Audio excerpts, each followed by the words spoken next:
Olá, pessoal. Vamos dar continuidade então aos nossos conteúdos da disciplina de cálculo 1 e vamos entrar então no assunto de integrais indefinidas, tá? Então, o que a gente vai ver nessa aula é a definição de uma função primitiva, que ela está intimamente relacionada com a integral indefinida.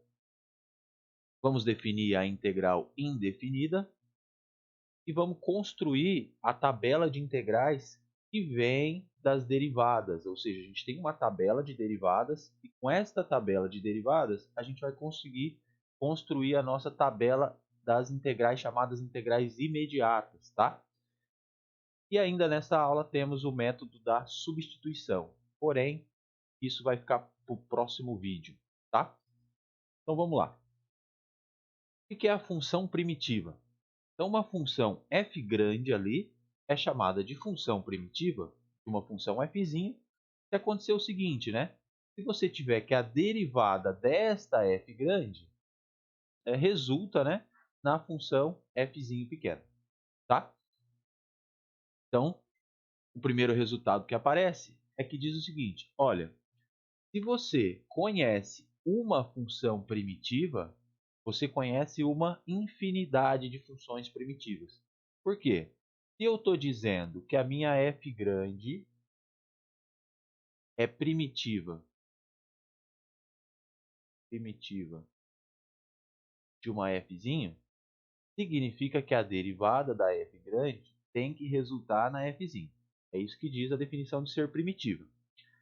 Se eu pegar esta f grande e chamar de uma nova função g de x, como sendo ela mais qualquer constante, o que acontece com a derivada da g?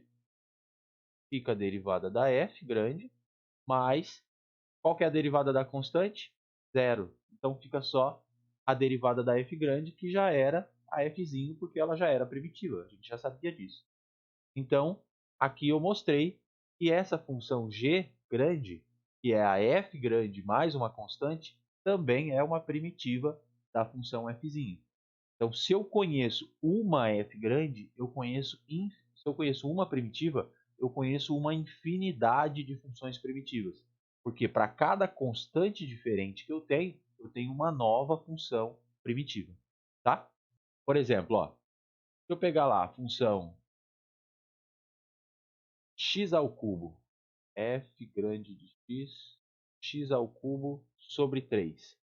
Quanto vale a derivada? Desce o 3, fica 3x ao quadrado sobre 3. Isso aqui é x ao quadrado.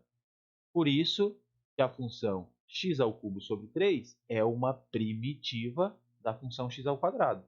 Essa aqui é a f. Agora, se eu pegar essa f grande aqui, que é a x ao cubo sobre 3, e somar 10, somar 8, somar 2, eu tenho novas primitivas para a função x ao quadrado. Que é o que diz aqui, ó. Se eu pegar aqui, ó, mais 4, mais 3, ainda são primitivas para a função x ao quadrado. Porque quando você derivar a constante, vai dar zero. Então, eu tenho ainda primitivas da função x ao quadrado. Tá? O próximo resultado que aparece é que diz o seguinte: olha, se você está com uma função que a derivada dela é zero em todos os pontos de um intervalo, então a função original é a função constante. Tá? Qualquer constante. Esta proposição ela é usada para demonstrar este resultado seguinte, que diz: se você tem duas funções f e g que são primitivas de uma mesma função, então obrigatoriamente elas são iguais a menos de uma constante. O que é ser iguais a menos de uma constante? Quer dizer que se você somar uma constante, existe uma constante que você somando em uma delas você chega na outra. E existe uma constante que você somando na outra você chega na uma, tá? Então, o comportamento do gráfico dessas funções é o mesmo. Só estariam transladados assim no eixo y, né? Ou mais para cima ou mais para baixo. Então, se você conhece uma primitiva, este resultado diz que você conhece todas as primitivas, porque dados duas primitivas, elas são iguais a menos de uma constante, apenas, tá? A demonstração dessa proposição aqui é bem tranquila e justamente a gente usa esta proposição de cima aqui, tá? Então a proposição está dizendo, você tem duas primitivas, então o que eu sei? Eu sei que a derivada da f grande me dá fzinho, e sei que a derivada da g grande ali me dá fzinho também, porque ambas são primitivas da fzinho. Eu vou definir uma outra função h de x como sendo g de x menos f de x. O que acontece com a derivada da função h? Vai ficar a derivada da função g menos a derivada da função f grande. Mas ambas não são f. Isso é f, consequentemente, um menos o outro dá zero. Então, eu defini uma função e eu sei que a derivada dela dá zero. O que diz a proposição anterior? Se você está com uma função que a derivada dela é zero em todos os pontos de um intervalo, então, obrigatoriamente, a função original, ou seja, a função h, é igual a uma constante. Mas quem era a função h? A função g de x menos a função f grande de x. É igual a uma constante. Então, eu chego que a função g de x é obrigatoriamente a função f grande mais uma constante. Tá? Então, provamos aí que, dados duas funções primitivas de uma mesma função, elas são iguais só a menos de uma constante. Beleza? Por isso que, se você conhecer uma primitiva, você conhece todas. Por exemplo, se eu derivar a função seno, eu tenho a função cosseno de x. Beleza? Então, eu sei que a função seno de x, ali, ó, f de x igual a seno de x, é uma primitiva para a função cosseno de x. É uma primitiva, porque a derivada dessa me dá essa. É isso? Mas se eu sei, então, que a função seno derivando da cosseno, eu sei todas as primitivas. Porque qualquer primitiva da função cosseno é da forma seno de x mais c. Qualquer primitiva. Não tem outra função que seja diferente dessa, que seja primitiva da função cosseno. Tá? E a integral indefinida, ela é exatamente essa ideia da primitiva. Ou seja, ela é uma antiderivada. Ok? Então, quando a gente escrever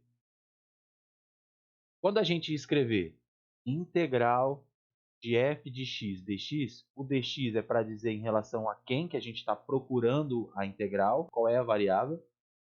Quando a gente escrever isso aqui, o resultado é uma f grande mais c, quer dizer que quando eu derivar isso aqui, dá exatamente a funçãozinha que está aqui dentro. Ou seja, eu estou com uma primitiva, ou todas as primitivas, da função fzinha. Tá?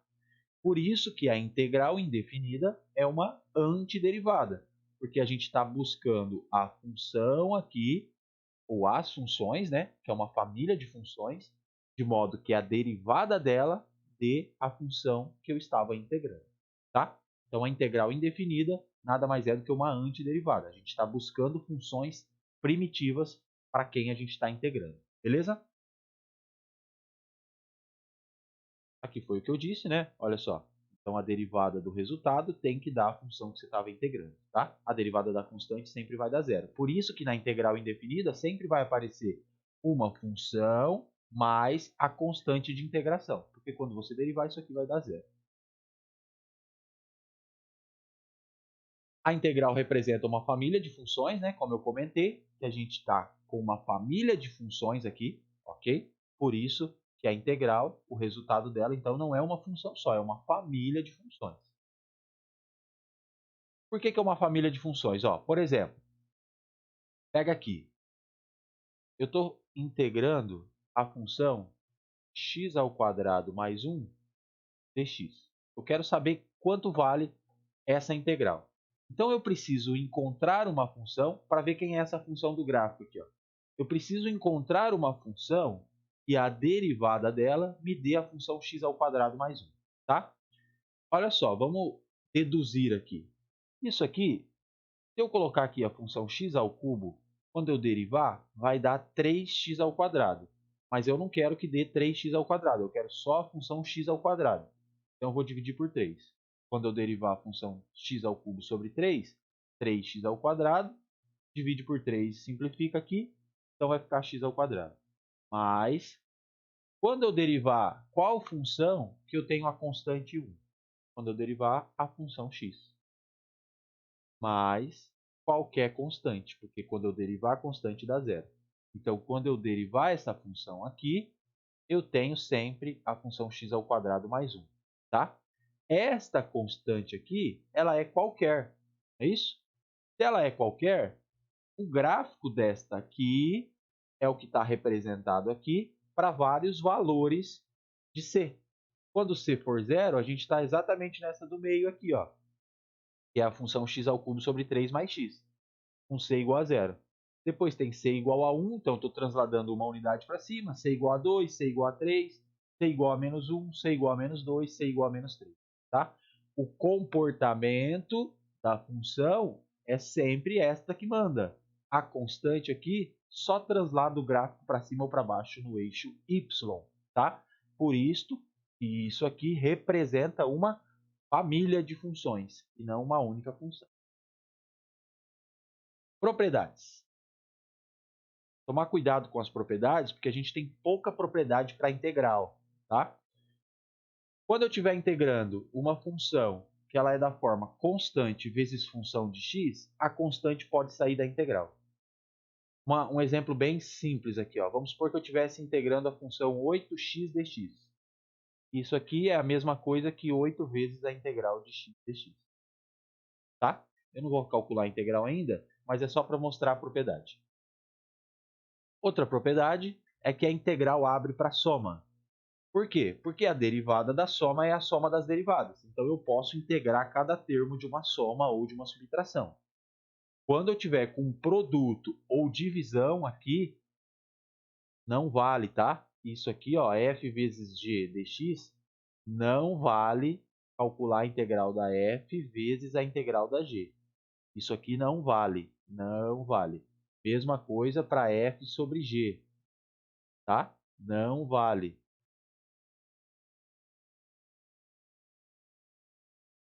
Então, isso aqui não vale. Por que não vale?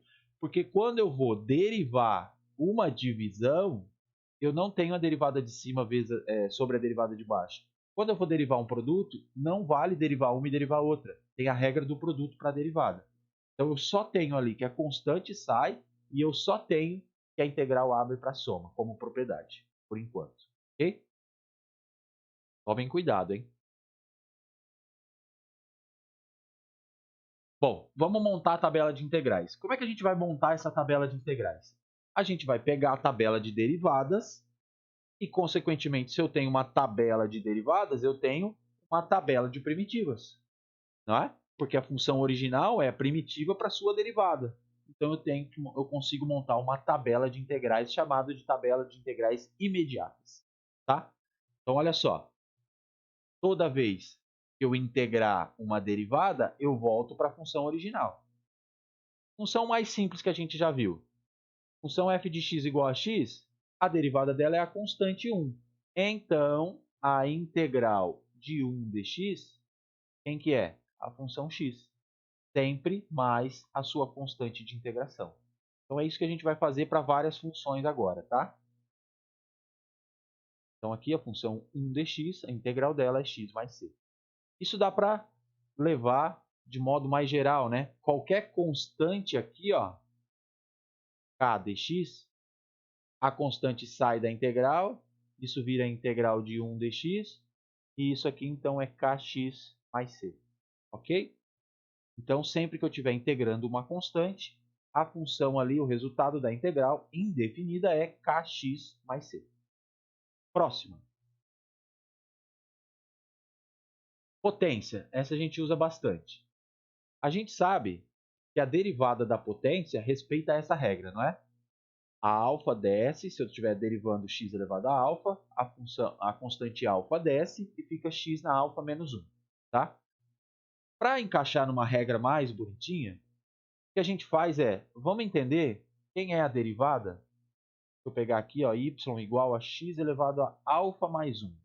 Quem que é a derivada? Alfa mais 1 vezes x elevado a alfa. Não é isso? Beleza. Então eu vou lá e vou integrar a função alfa mais 1 x elevado a alfa dx. O que eu sei daqui de cima? Eu sei que daqui de cima, esta derivada aqui, a sua primitiva, é a função x elevado a alfa mais 1, não é isso? Isso aqui não é constante? Isso é constante, pode sair da integral. Então eu posso escrever assim, ó, alfa mais 1 x elevado a alfa dx. Isso é x aqui mais constante, hein? Alfa mais 1. E essa constante aqui passa lá dividindo para o outro lado. Mais c aqui. Então isso aqui é x elevado a alfa dx é igual a x elevado a alfa mais 1 sobre alfa mais 1, mais teriam c sobre alfa mais 1, não é isso? Mas isso aqui ainda é uma constante. Eu posso chamar de constante C1, tá? Então, a regra para integrar a potência vai ser, você pega, soma uma unidade na potência, divide por esta unidade, e aí é mais a uma constante de integração. Temos uma restrição que aparece aqui. Qual é a restrição? O alfa tem que ser diferente de menos 1, porque senão eu zero o denominador e a gente não pode fazer isso. Então eu só posso aplicar esta regra para potências diferentes de menos 1, tá? Então aqui está a regra, ó. Aqui está com beta, beta diferente de menos 1. Depois a gente vai estudar o caso beta igual a menos 1 separado, tá? Para ver qual é a sua primitiva. Então vamos aplicar aí nos exemplos. Olha só. Calcular a integral de x ao cubo dx. Fácil, né? X na quarta, somei uma unidade lá em cima, divide pela mesma potência, pelo mesmo valor da potência, toma uma constante. Bem tranquilo. Integrar 1 sobre x ao quadrado dx. Escreve como potência, isso é x na menos 2 dx. A potência não é menos 1, então eu posso calcular. Então isso aqui vai ficar x na menos 2 mais 1 sobre menos 2 mais 1, mais a constante de integração. Então aqui deu x na menos 1 sobre menos 1 mais c. Se quiser escrever melhor ainda, isso é menos sobre x mais c. Mas se quisesse parar aqui, não tem problema também, tá? Então aí calculamos essa. Próximo ali, integral da raiz cúbica de x ao quadrado dx. Escreve como potência, eu consigo escrever isso como potência, isso é 2/3, e usa a regra da potência. Então o resultado aqui vai ficar x elevado a 2/3 mais 1 sobre 2/3 mais 1, mais a constante de integração. Se quiser parar aqui, para. Aqui nos slides está desenvolvido, ó. Então aqui vai dar 5/3, e aqui se dividir por 3/5 vai virar 5/3 multiplicando, tá? Mas se quisesse parar aqui também não teria problema. E a última ali, a gente tem uma soma, e a gente pode abrir a integral de cada termo numa soma. Então vai ficar como? Integral de x na quinta dx mais, não esqueçam da notação, tá? Observe que o dx continua até a gente resolver a integral, x na menos 3 dx, escrevi como potência, mais a integral de 4 dx. Essa aqui, x na sexta sobre 6, mais. Eu não preciso ficar colocando a constante de integração, gente, em cada um dos termos. Eu vou chamar de uma constante c só final, tá? Então aqui fica x na menos 2 sobre menos 2, tomando uma unidade, mais 4x, mais... Aí eu englobo todas as constantes de integração numa só e chamo de c, tá? Observa aqui, ó, eu teria uma C1, uma C2 e uma C3.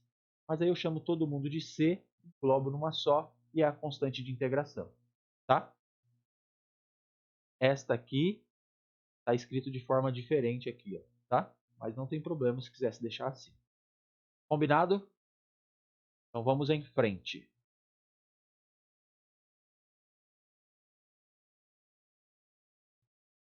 Lembra que a gente achou esta expressão aqui, ó.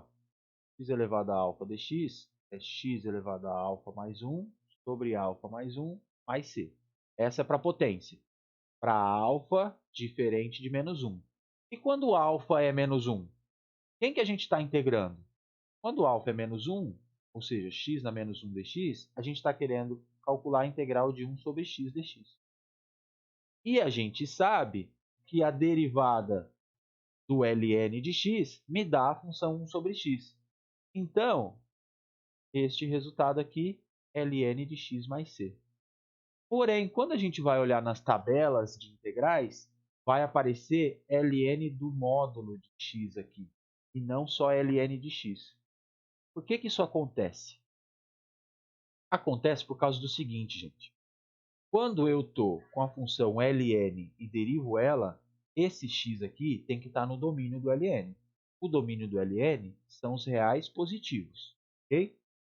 Quando eu estou integrando a função 1 sobre x, eu não preciso restringir que o x seja positivo. Ele só tem que ser diferente de zero, não é isso? E aí por isso que vai aparecer aqui o ln do módulo de x. Porque quando eu derivar o ln do módulo de x, vou escrever em duas sentenças. Isso aqui é o próprio ln de x, se x é maior do que zero. Isso é o ln de menos x, se x é menor do que zero. E aí calcula a derivada do ln do módulo. A derivada desta aqui, a gente já sabe. ln de x, derivada, 1 sobre x. Ok. Quem que é a derivada desta? Que é o ln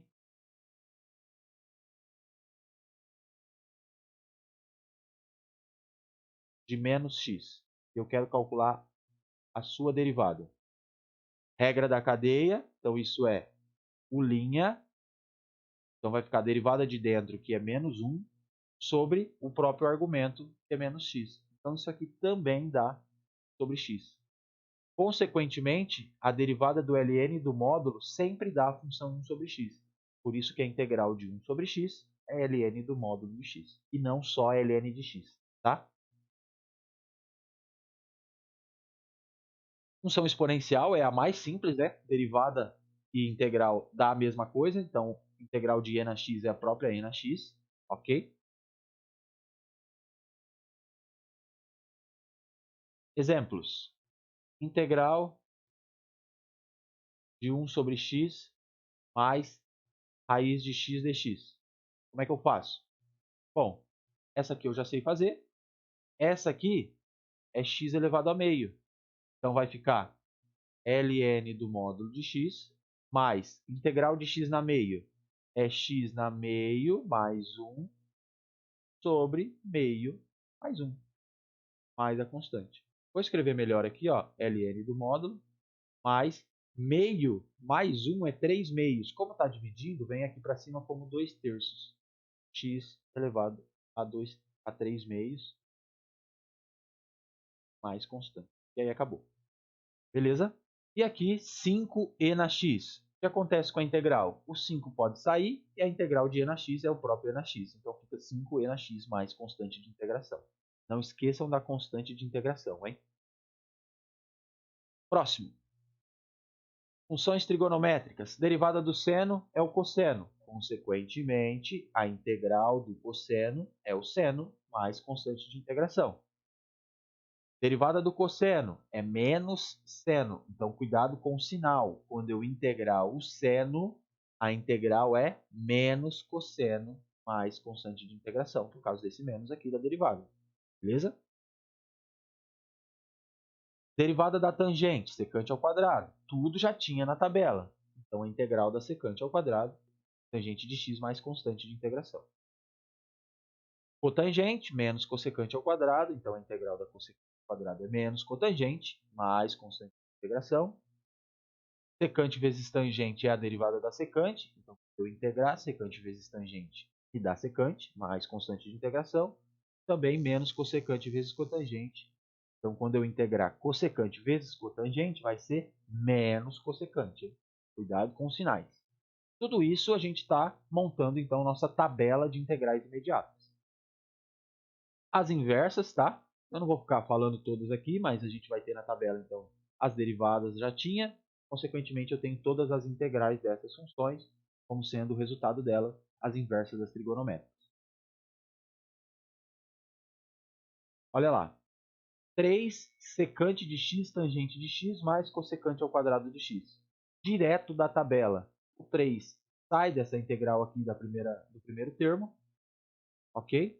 Secante vezes tangente é a derivada da secante. Então, essa primeira parte aqui vai me dar secante. Mais uma constante C1. A integral da cossecante ao quadrado, tabela, menos cotangente. E essa C1 e essa C2, a gente junta tudo numa constante só. Beleza? Então, resolveu o problema só aplicando a tabela. Porém, às vezes, ou na maioria dos casos, não vai ser tão imediato assim aplicar a tabela.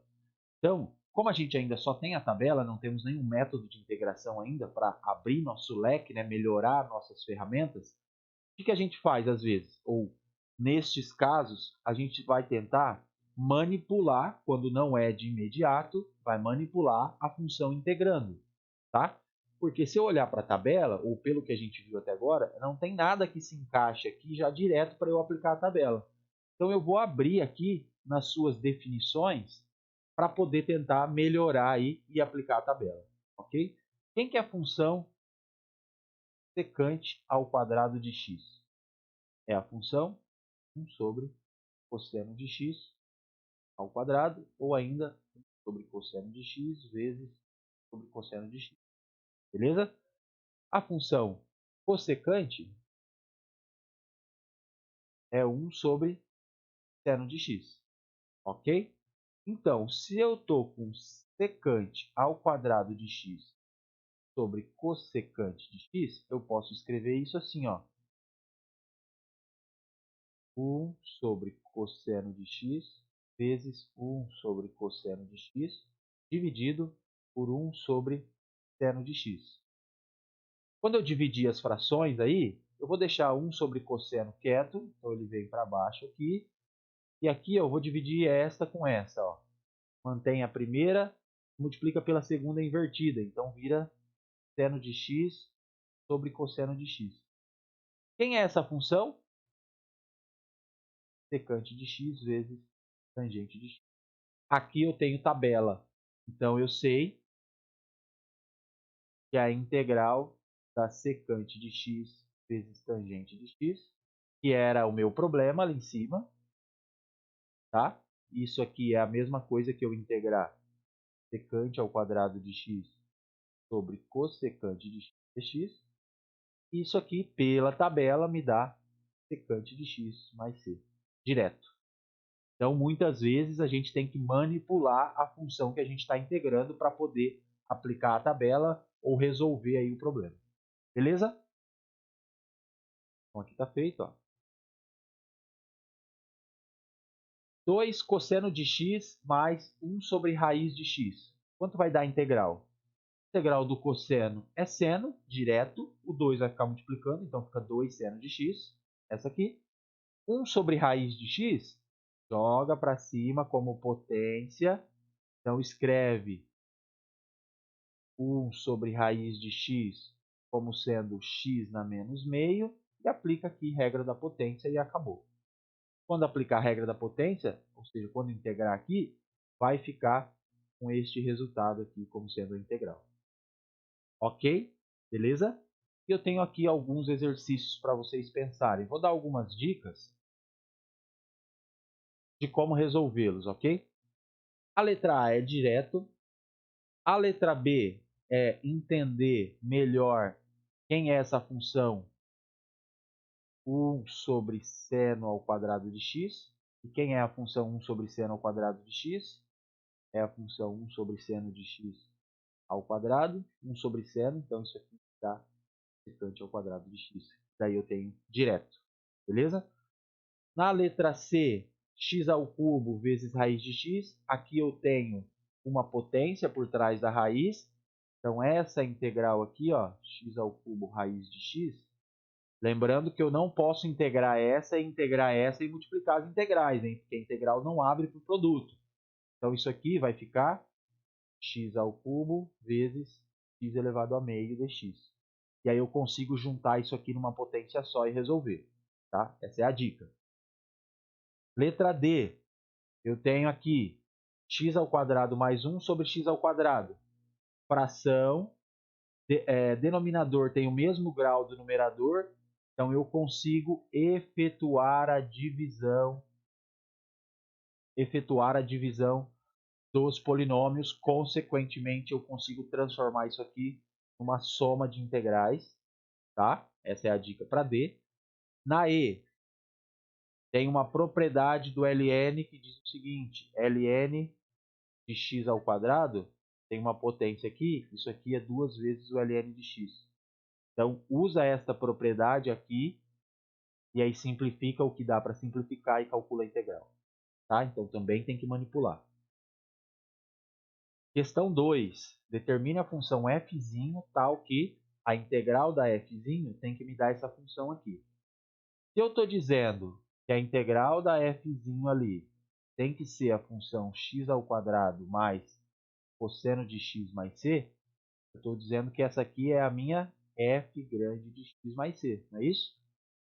Então, o que eu quero fazer? Esta aqui, ó, é a minha primitiva. E essa sendo uma primitiva, eu tenho a propriedade que a derivada dela tem que dar quem? A f. Então, essa aqui eu sei derivar. Então, essa é a dica para 2, tá? Para encontrar quem é a f. E na 3 é fazer o processo contrário. Se eu sei que a f' de x mais seno de x tem que ser igual a zero, eu sei que a f' de x é igual a menos seno de x. Consequentemente, quando eu integro uma derivada, o que acontece com isso aqui? Me dá a função original mais uma constante de integração, que é o que eu estou buscando aqui, a f original. É isso? E aí, esta condição aqui, ó, é para você determinar agora quem vai ser essa constante de integração. Então, ele dá mais uma informação aqui que vocês vão ter que usar para determinar quem é essa constante de integração, para ela não ficar sendo uma família de funções, sendo uma função só. Pensem, se tiver qualquer dúvida, a gente discute no atendimento. Beleza? Próximo vídeo a gente começa então com o método de integração por substituição.